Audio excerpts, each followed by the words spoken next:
जय हिंद एस्पायरेंट्स, कैसे हैं आप सभी। आई होप आप सब बहुत अच्छे होंगे, मस्त होंगे, बिंदास होंगे, जबरदस्त होंगे। तो मैं अंशु एक बार फिर से आप सभी के साथ मुखातिब हो चुकी हूँ सी सेट की PYQ सीरीज में, जिसमें आज हम करने जा रहे हैं ब्लड रिलेशन के स्पेशल पजल बेस्ड क्वेश्चन जो यूपीएससी में तहलका मचा देते हैं, दिमाग का दही कर देते हैं। लगता है भाई स्किप करो, मतलब टाइम भी वेस्ट कर देते हो आप लोग पूरा उसमें, और लास्ट में होता क्या है, स्किप करके आगे निकल जाते हो। तो अब से ऐसा नहीं करना है।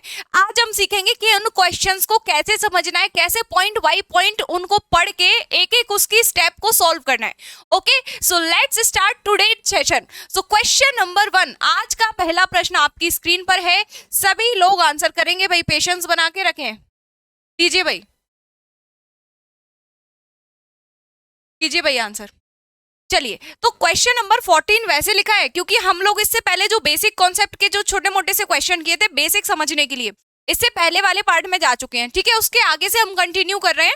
तो आप क्वेश्चन नंबर पर ध्यान नहीं देंगे, यहाँ पर जो सीक्वेंस गया उस पर ध्यान नहीं देंगे, क्योंकि यहाँ पर बेसिकली मैंने यूपीएससी के क्वेश्चंस को टारगेट किया है। तो जो बेसिक क्वेश्चंस थे वो हमने पहले पार्ट में ऑलरेडी कर लिए हैं। तो चलिए, और मैं यहाँ पर एक रिक्वेस्ट करना चाहूंगी, जो भी आज के सेशन में आए हैं ना स्टूडेंट्स, जो भी एस्पायरेंट्स आज के सेशन में आए हैं, भाई इससे पहले वाला पार्ट जरूर देख के आना, ब्लड रिलेशन पार्ट 1, क्योंकि बिना उसके आप ये पजल वाले क्वेश्चन सॉल्व नहीं कर पाएंगे। ये मेरी हम्बल रिक्वेस्ट है आपके लिए, ठीक है। इसमें मेरा फायदा नहीं है, आपका फायदा है। चलिए, कह रहा है निम्नलिखित पर विचार कीजिए, consider the following answer of the question and statements. Okay, कह रहा है कि there are 5 members ABCDE in a family, एक परिवार में 5 लोग हैं ABCDE। आगे कह रहा है ई जो है, ई का बी से क्या संबंध है, क्वेश्चन ये दिया है। अब आपको यहाँ पर 4 स्टेटमेंट दिए गए हैं, उनके बिहाफ पर आपको इनका रिलेशन पता करना है कि जो ई है उसका बी से रिलेशन क्या है। आ जाइए पता करते हैं। कह रहा है ए और बी विवाहित दंपति हैं, यानी कि ए और बी मैरिड कपल हैं, लेकिन अभी ये नहीं पता पति कौन है पत्नी कौन है, अभी ये नहीं पता। अभी मालिक बड़ी बुआ मत बन जाना बीच में, पहले ही तुम पति पत्नी बना दो, ठीक है। आ जाओ, कह रहा है डी पिता है सी का, D is the father of C. Okay, आगे कह रहा है ई जो है वो पुत्र है डी का। ई किसका पुत्र है भाई, डी का पुत्र है, यानी कि ई तो पुत्र है, बट अभी सी का जेंडर नहीं पता, सी पुत्री है या पुत्र है। आगे क्या कह रहा है, आगे कह रहा है ए और सी जो है वो बहनें हैं, मतलब ए भी बहन है सी भी बहन है। ऐसा एक क्वेश्चन मैंने आपको पार्ट 1 में कराया है, उसमें बिल्कुल एक्सप्लेनेशन दिया है। ए और सी बहनें हैं, कैसे इनका रिलेशन पता करेंगे कि कौन बहन है कौन भाई है। तो जब भी ऐसा स्टेटमेंट गिवन हो ना, A and C are sisters, both are sister, A and C are brothers, both are brothers. Okay, चलिए, तो यहां से देखो रिलेशन क्या बना, ए और बी क्या है आपस में, मैरिड कपल है। तो यहां से पता चल गया ए का जेंडर, के ए जो है फीमेल है, तो डेफिनेट सी बात है भाई ये जो बी होगा वो क्या होगा, मेल होगा। चलिए, अब पूछा गया है ई का बी से क्या संबंध है, तो how is E related to B. तो बी की जो बी है वो ई की बहन का पति है। ई जो है वो क्या है, सॉरी, ई जो है वो क्या है, बी की पत्नी का भाई। तो पत्नी का भाई क्या लगा, साला लगा। यानी कि कहीं ना कहीं इन चारों स्टेटमेंट को मिला के हम ये आंसर निकाल पाए कि जो ई है वो बी का ब्रदर इन लॉ है, यानी कि पत्नी का भाई है, यानी कि साला है। तो आगे चलते हैं। अब यहाँ कह रहा है कथन नंबर 1 में कि सिर्फ कथन 1, 2 और 3 ही प्रश्न का उत्तर देने के लिए पर्याप्त है, कथन 4 पर्याप्त नहीं है। अगर आपको ये नहीं बताता कि ए और सी आपस में बहनें हैं, तो आप कैसे इनका रिलेशन बता पाते कि बी और ई में क्या कनेक्शन है। भाई जो कथन नंबर 1 है, कथन नंबर जो ऑप्शन नंबर ए है, बिल्कुल गलत हो जाएगा।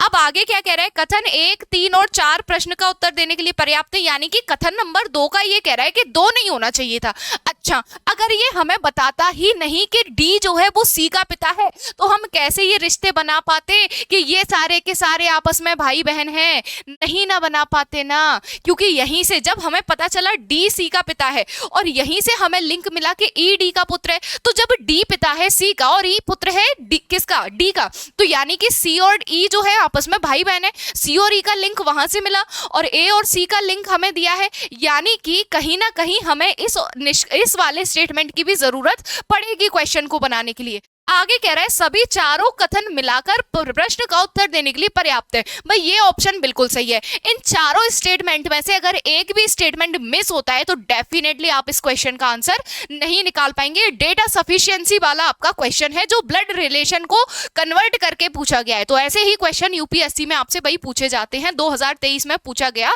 प्रश्न है। अब आ जाइए, ये ब्लड रिलेशन का इनइक्वालिटी बेस्ड क्वेश्चन है। ऐसे यूं कहें ये ब्लड रिलेशन का क्वेश्चन है ही नहीं भाई। ये जो क्वेश्चन है ना ये आपके इनइक्वलिटी का है, तो इसको हम इनइक्वलिटी में ही पढ़ेंगे तो ज्यादा बेटर रहेगा। ठीक है, इसको हम इनइक्वलिटी में ही पढ़ेंगे।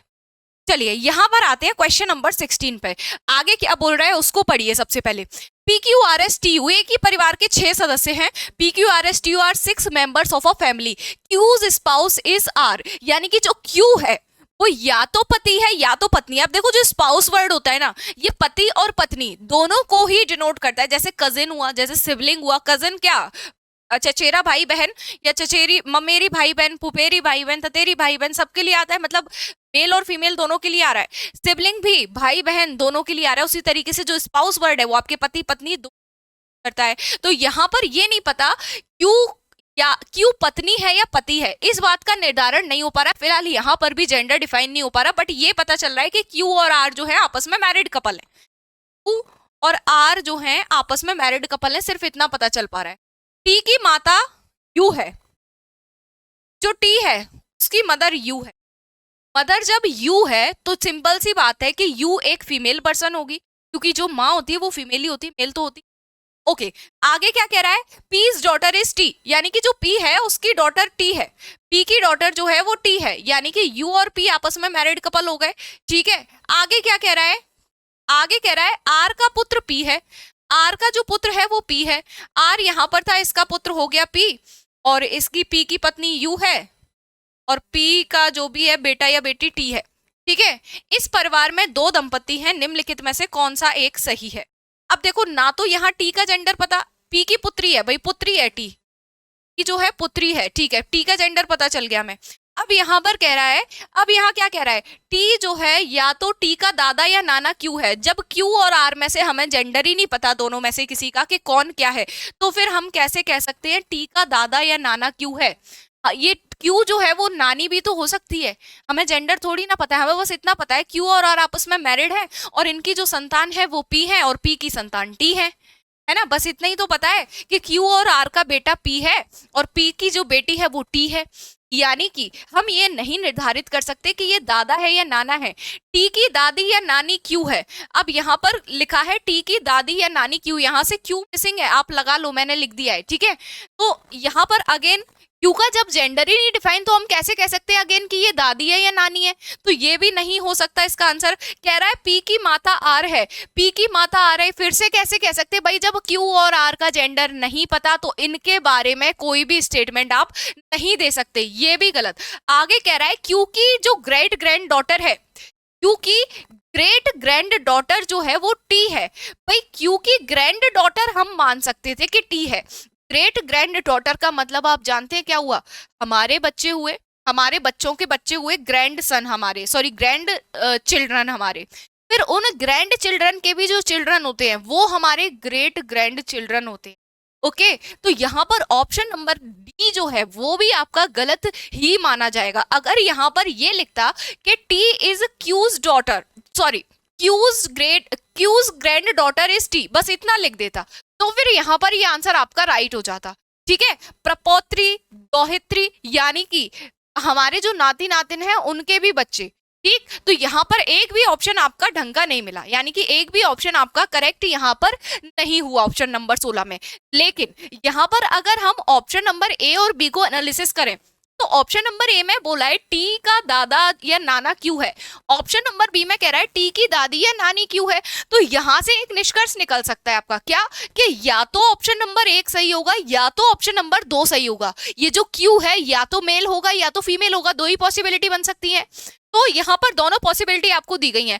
टी को एक बार क्यू का, टी का दादा या नाना एक बार क्यू को बनाया गया, टी की दादी या नानी एक बार क्यू को बनाया गया, यानी कि एक बार क्यू को मेल बनाया, एक बार फीमेल बनाया। तो यहाँ पर अगर ऑप्शन में ऐसे देता आइदर ऑप्शन नंबर ए और ऑप्शन नंबर बी फॉलोज, तो यहाँ पर हम उसको चूज करते, बट यहाँ पर हमें ऐसा कुछ नहीं दिया गया, तो फिलहाल के लिए हम इस क्वेश्चन को इतना ही छोड़ दें। ठीक है, आगे चलेंगे इसके बाद नेक्स्ट क्वेश्चन नंबर 17 पर। क्वेश्चन नंबर 17 को तसल्ली से पढ़िए और आंसर कीजिए। चलिए जी, आंसर आना चाहिए इस बार सभी का। क्वेश्चन नंबर 17 को पढ़िए और जल्दी से आंसर कीजिए भाई।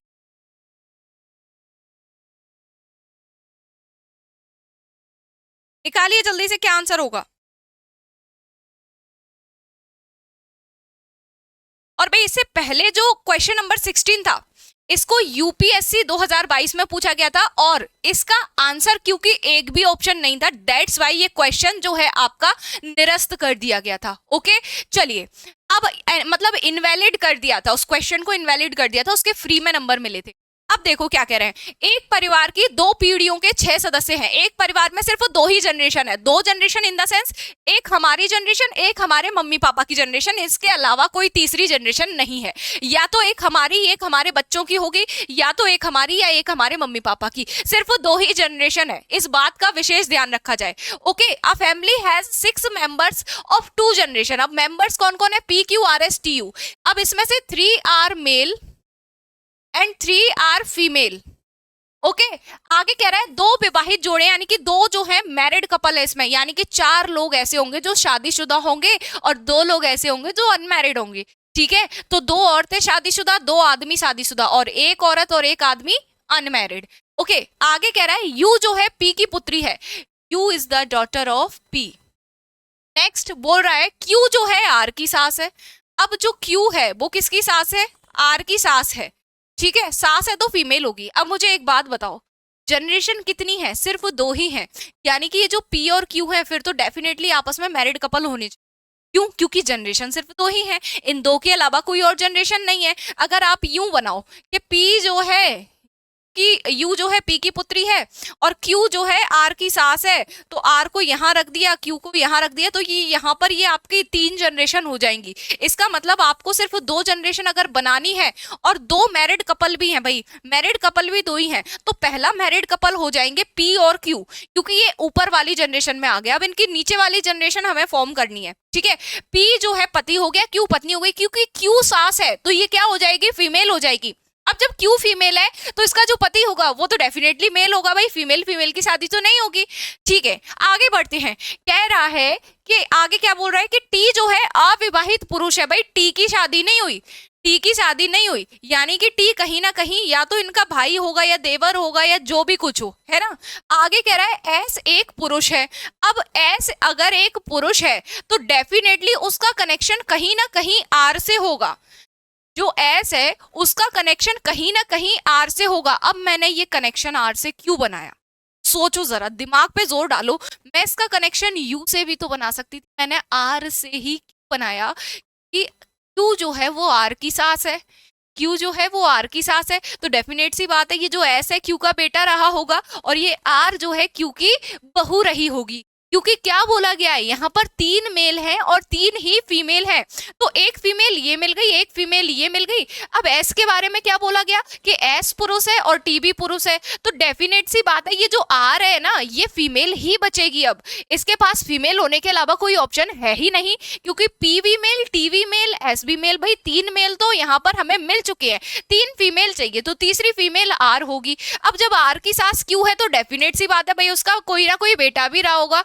आर की जब सास क्यू है तो आर का कोई पति भी तो चाहिए, तो टी तो बेचारा अनमैरिड है, तो मैरिड कौन रहेगा, एस रहेगा, यही शादी करके फंस गया यार। ठीक है, अब देखिए, अब कह रहा है निम्नलिखित में से कौन सा सही है। कह रहा है आर जो है यू का पति है। भैया आर जो है पति नहीं है, पत्नी है, इसको हटा दो।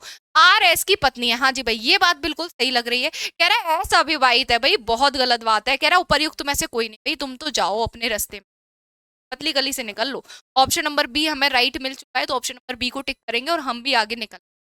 चलिए क्वेश्चन नंबर 18 पर आ जाइए। क्वेश्चन नंबर 18 बहुत ही प्यारा, बहुत ही शानदार और बहुत ही कंफ्यूजिंग एक पजल है। 2019 में आपसे पूछा गया है यूपीएससी में। चलिए देखिए क्या कह रहा है, किसी संयुक्त परिवार में 7 सदस्य हैं, A B C D E F और जी, जिनमें से 3 तो फीमेल हैं, और कह रहा है जी विधवा है और डी के पिता एफ की साली है। G is a widow and आगे क्या बोला है, G is a widow and is the sister in law of F. या तो साली है या तो भाभी। अब देखो साली होगी तो पत्नी की बहन होगी, और अगर भाभी हुई तो भाई की पत्नी होगी। ठीक है, हमारी भाभी कौन होती है, हमारे भैया की पत्नी, और साली कौन होती है, हमारी बहन की जो पत्नी होती है वो हमारी साली साहिबा कहलाती है। Okay clear. अब क्या बोल रहा है, डी के जो पापा है ना एफ, डी के पिताजी हैं एफ, कि या तो साली या तो भाभी है जी, यानी कि मेल ये फीमेल हो जाएंगी और एफ कौन हो जाएंगे, मेल हो जाएंगे, क्योंकि एफ क्या है, पिताजी हैं, पिताजी क्या कौन होंगे, मेल हो जाएंगे। आगे क्या कह रहा है, आगे बोल रहा है B and D are children of the same parents, यानी कि जो बी और डी है एक ही माता पिता की संतान है, उनके माता पिता एक ही हैं, अलग अलग नहीं है, यानी कि डी और बी आपस में कौन है, सिबलिंग्स है। ओके, आगे कह रहा है A is the daughter of B. अब यहाँ पर बी की जो पुत्री है वो कौन है, ए है, ए डॉटर है, तो हमने किसका साइन लगाया, माइनस का साइन, फीमेल डिनोट करने के लिए। आगे बोल रहा है कि सी इज बीज कजन, यानी कि बी का जो कजन है वो है सी। अब सी के बारे में नहीं पता कि वो सिस्टर है या ब्रदर है, ये भी नहीं पता, सिर्फ कजन लिखा है, और कजन का मतलब चचेरा ममेरा फुफेरा ततेरा कोई सा भी भाई या बहन, ठीक है, तो सी जो है कजन है, ठीक। अब क्या कह रहा है आगे, आगे क्या कह रहा है, ई कौन है भाई, डेफिनेट सी बात है, यहां पर जब एफ मिल गया तो एफ की पत्नी ही ई होगी, क्योंकि डी और बी के माता पिता दोनों है, यहां पर क्या है, डी और बी के माता पिता दोनों होने चाहिए। और दूसरी बात क्या हुई, ये जो सी है, अब देखो यहां से जेंडर भी डिफाइन हो गया, क्या बोला गया था, जिसमें 3 महिलाएं हैं, 3 महिलाएं कौन कौन हो जाएंगी, एक तो जी, एक तो ई, एक तो ए, और जो बाकी के बच्चे हैं ये सारे के सारे क्या है, पुरुष हैं। अब मैंने ई को ही इसकी पत्नी क्यों बनाया, क्योंकि हमें ऑलरेडी पता चल चुका था कि जो डी और बी हैं आपस में या तो भाई भाई हैं, या तो भाई बहन है, या तो बहन बहन है। सी जो है इनका चचेरा ममेरा ततेरा भाई या बहन है, ठीक है। जी कौन थी, एफ की साली थी। अब कमी किसकी रह गई भाई, कमी किसकी रह गई, जब डी के पिताजी हमें मिल गए, डी और बी के पिताजी हमें मिल गए, तो डी और बी की माताजी की कमी रह गई थी, तो इसका मतलब ये जो ई बची हैं ये जो है वो डी और बी की माताजी हैं, यानी कि एफ की ये पत्नी हो जाएगी। अब आगे चलो, अब कह रहा है इन पूरी जो पजल हमें दी गई थी इसके आधार पर कौन सा ऑप्शन हम निकाल सकते हैं कि ई कौन है, एफ की पत्नी है, भाई बिल्कुल सही है, एफ की पत्नी है। ए की दादी या नानी है, हाँ तो भाई ए देखो, ए कौन है, बी की बेटी है, और बी कौन है, एफ और ई का बेटा है, तो हमारे बेटे की जो बेटी है वो हमारी कौन लगेगी, नातिन लगेगी, और ए की ई कौन लगेगी, ई ए के पापा की मम्मी है, तो हमारे पापा की मम्मी हमारी कौन लगती है, दादी लगती है, तो या तो दादी या तो नानी, भाई बिल्कुल सही है, दादी और नानी दोनों ऑप्शन दिया है ना, ऐसा तो नहीं लिखा कि सिर्फ नानी लिखा हो तो हम गलत कर देंगे, भाई दादी भी लिखा है वहां पे, तो इसका मतलब हमें इस ऑप्शन को भी लेके चलना पड़ेगा। इंग्लिश में सिर्फ एक वर्ड होगा वहां पर, ग्रैंड मदर, और एक ही ग्रैंड मदर ई है, ये इस कंक्लूजन, ये जो डायग्राम हमने बनाया इससे बिल्कुल पता चल रहा है। आगे कह रहा है सी की चाची मामी मौसी या बुआ, तो सी की भी एक ई कोई ना कोई लग रही है, क्योंकि ये इनका चचेरा ममेरा फुफेरा भाई है, तो इसकी कौन लगेगी, या तो चाची या तो मामी या तो मौसी या तो बुआ, तो ऑप्शन नंबर 3 भी सही है। तो यहाँ पर से नीचे दिए गए कूट का प्रयोग कर सही उत्तर चुनिए, तो यहाँ पर ऑप्शन नंबर जो 1 2 3 तीनों ही यहाँ पर सही साबित हो रहे हैं, तो ऑप्शन नंबर डी को हम चूज कर लेंगे, ठीक है। क्लियर है आप सभी को, सभी को समझ आया, हाँ या ना। अब देखो समझ आ रहा है तो कमेंट बॉक्स में लिखिएगा जरूर।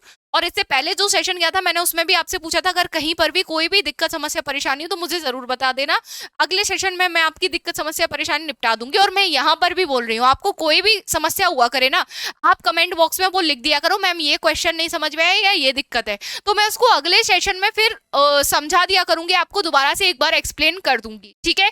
आगे चलते हैं इसी के साथ अब नेक्स्ट क्वेश्चन की ओर। चलिए अगला प्रश्न यूपीएससी 2017 में पूछा गया। अब यहाँ पर भी एक शानदार सी पजल है आपके सामने। अब इस पजल को पहले तो पढ़ो, फिर इस पजल के आधार पर आपसे बहुत सारे क्वेश्चंस पूछे गए, फिर आप उनका जवाब देंगे, ओके। चलिए पहले तसल्ली से पजल को पढ़ेंगे और सॉल्व करने की कोशिश करेंगे, ठीक। आ जाइए, कह रहा है ए बी सी डी ई और एफ एक मित्रों का समूह है, इनमें से 2 गृहिणियां हैं, यानी कि A, B, C, D, E and F are a group of friends. Among them 2 are housewives. One is a professor, one is an engineer, one is an accountant, and one is a lawyer. There are only 2 married couple in this group. Lawyer is married to D, who is a housewife. No woman in the group is an engineer and accountant. अब एक भी जो महिलाएं हैं वो ना ही तो engineer है ना ही अकाउंटेंट है, ग्रुप में 2 हाउसवाइफ हैं। और यहां पर कह रहा है कि वकील की शादी किससे हुई है, वकील ने डी से शादी करी है, और डी कौन है, एक हाउसवाइफ है, ओके। कह रहा है सी इज एन अकाउंटेंट, यानी कि सी अकाउंटेंट है। जब सी अकाउंटेंट है तो डेफिनेट सी बात है कि है ना वो मेल होगा, फीमेल नहीं होगा, क्योंकि हमें साफ साफ बोला गया है no engineer and accountant is a female, ये लिखा है, no woman in the group is an engineer and an accountant, okay. अब क्या कह रहा है, C is an accountant and is married to F. अब सी जो है उसकी शादी किससे हुई है? एफ से हुई है। सी मेल है तो एफ कौन हो जाएगी? फीमेल हो जाएगी, सिंपल सी बात है। सी कौन है? अकाउंटेंट है। और एफ कौन है? Who is a professor. C is married to F who is a professor, यानी कि जो एफ है ना वो आपकी क्या है? प्रोफेसर है। ओके, एफ कौन है भाई? प्रोफेसर है। ठीक है, तो एक कपल तो ये हमें मिल गया, और दूसरा कपल हमें स्टार्टिंग में ही मिल गया था, ये लिखा था वकील ने डी से विवाह किया है। Lawyer is married to D. जो लॉयर है उसने डी से शादी की, क्योंकि ये गृहिणी है। गृहिणी है तो फीमेल हो जाएगी। ओके, हाउस वाइफ का मतलब फीमेल, वाइफ कौन होती है? फीमेल होती है ना। तो यहाँ पर ज्यादा दिमाग 3-4 मत करने लगना कि अरे गृहिणी तो एक पति भी हो सकता है, और ज्यादा वुमन एम्पावरमेंट में आ जाओ तुम, ऐसा मत सोचने लगना। जो बोला है चुपचाप वही कर लेना, ठीक है। अब आ जाओ आगे, क्या कह रहा है आगे भैया? देखो क्या कह रहा है, A is married to housewife. अब देखो सिर्फ और सिर्फ दो ही मैरिड कपल, जिनमें से एक हमें ये मिल चुका है, दूसरा ये है।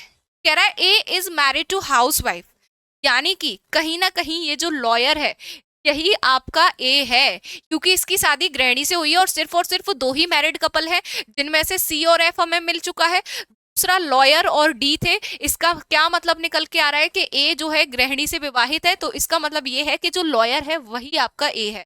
अब दो लोग आपके बचते हैं, कौन कौन आपका बचता है?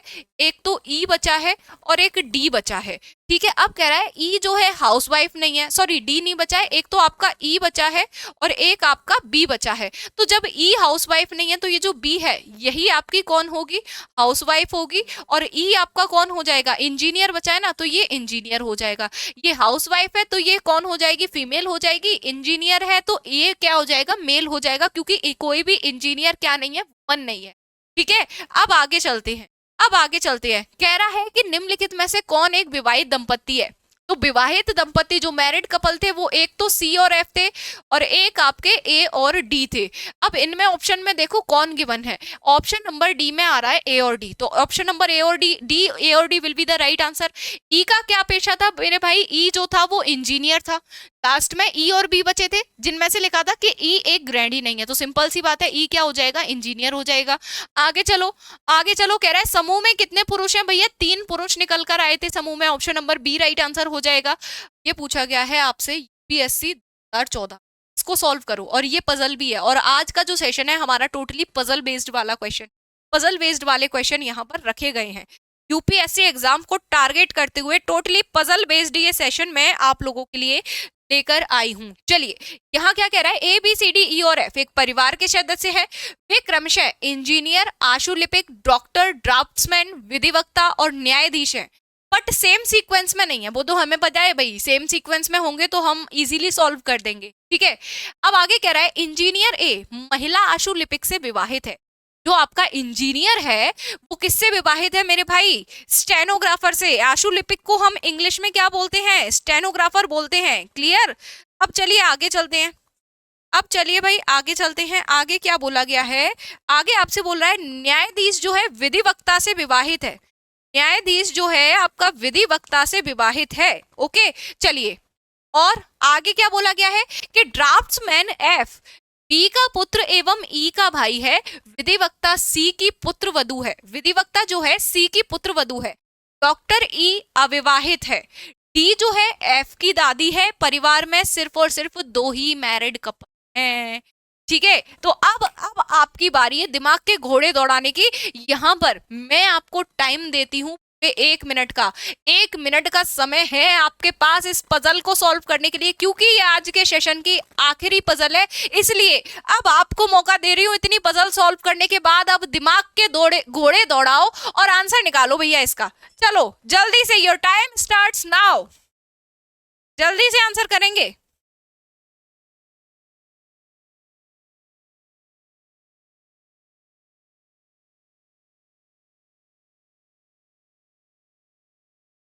चलिए टाइम आउट, आ जाइए। अब इसको हम सॉल्व करते हैं। कह रहा है इंजीनियर ए जो है महिला आशुलिपिक यानी कि स्टेनोग्राफर से विवाहित है। Engineer A is married to a female stenographer. Engineer A है और ये किससे विवाहित है भैया? स्टेनोग्राफर से। यानी कि जो स्टेनोग्राफर है वो फीमेल होगी और जो इंजीनियर ए है वो मेल होगा कहीं ना कहीं, है ना। चलिए आ जाइए, अगला पॉइंट हमें बोला गया है कि न्यायाधीश जो है विधिवक्ता से विवाहित है, यानी कि जो दूसरा कपल होगा, ये तो पहला कपल हो गया, दूसरा कपल है आपका न्यायाधीश यानी कि जज और लॉयर का। दूसरा कपल जो है आपका जज और लॉयर वाला है। ओके आगे कह रहा है जो ड्राफ्ट्समैन एफ है is son of B and brother of E. जो ड्राफ्ट्समैन है एफ, ड्राफ्ट्समैन एफ जो है किसका बेटा है भाई, बी का तो बेटा है और किसका भाई है, किसका भाई है, बी का भाई है, डी का बेटा है और बी का भाई है, ठीक है। Brother and draftsman F is the son of B and brother of E. Lawyer C is the daughter in law of D. अब देखो भाई, डी की बहू जो है वो सी है, यहां से मेरी बात ध्यान से समझने की कोशिश करना, डी की बहू कौन है, सी है, की बहू सी है। और एक मिनट रुको, C is the daughter in law of D तक है, सी है ना, सी है ना, ये लॉयर है। और यहां जो फीमेल पर्सन है वो कौन है, स्टेनोग्राफर है।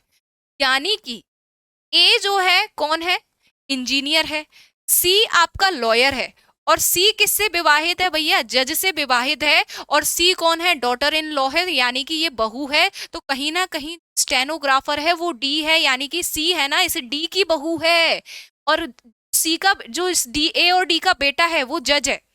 ए और डी का जो बेटा है ना वो तो हो गया जज, और इस जज की पत्नी है सी, और सी कौन है, लॉयर है, ठीक है। कड़ियां यहां से कड़ियां जो है आपकी मिलनी शुरू हो गई। अब एफ जो है, एफ कौन था, एफ तो भाई नहीं था, draughtsman F is the, draughtsman जो एफ है वो बी का पुत्र है। तो कहीं ना कहीं ये जो जज है ना इसी का नाम बी है, और इसका जो बेटा है ड्राफ्ट्समैन एफ है, और ये किसका भाई है, बी का भाई है। अब यहाँ पर मेल और फीमेल के बारे में क्या हमें दिया गया था कि 3 मेल है 3, ऐसा कुछ तो नहीं दिया गया, ठीक है। डॉक्टर ई जो है वो अविवाहित है। अच्छा यहाँ पर ई रह गई, सॉरी, यहाँ पर एफ का पुत्र एवं ई का भाई। अच्छा एफ जो है बी का पुत्र और ई का भाई है, भाई बी का तो पुत्र हो गया तो ई का भाई होगा भाई, यहाँ पर बी तो इसके पिता है ना, एफ जो है ई का भाई है, और ई जो है वो कौन है, डॉक्टर है, और ये अनमैरिड है बेचारा। अब आगे कह रहा है परिवार में 2 विवाहित दंपति हैं, डी जो है एफ की दादी है, डी जो है एफ की दादी है। तो भाई वो तो कनेक्शन हमने पहले ही बना दिया था, डी को हमने सी की सास बना के ये निर्धारित कर दिया था कि एफ की दादी है, कि सी का पति जज था और जज का बेटा कौन था, एफ था, ड्राफ्ट्समैन। और जज कैसे पता चला इसका पिता है, कि ये बी का बेटा है, और इनके अलावा अब कोई ऑप्शन नहीं, क्योंकि ए और डी के बच्चे तो बी और सी, यहाँ पर जज और लॉयर थे, जिसमें से सी लॉयर हो गई थी, बचा कौन, बी। तो बी आपका क्या हो जाएगा, जज हो जाएगा। तो यहाँ से ये सारा जो है झमेला समझ में आया अब, और इस तरीके से आपका फैमिली चार्ट बन के तैयार हो गया कि ए और डी आपस में पति पत्नी है, ए का बेटा बी है और बी की जो पत्नी है वो सी, बी का बेटा एफ है और एफ का या तो भाई या तो बहन ई है।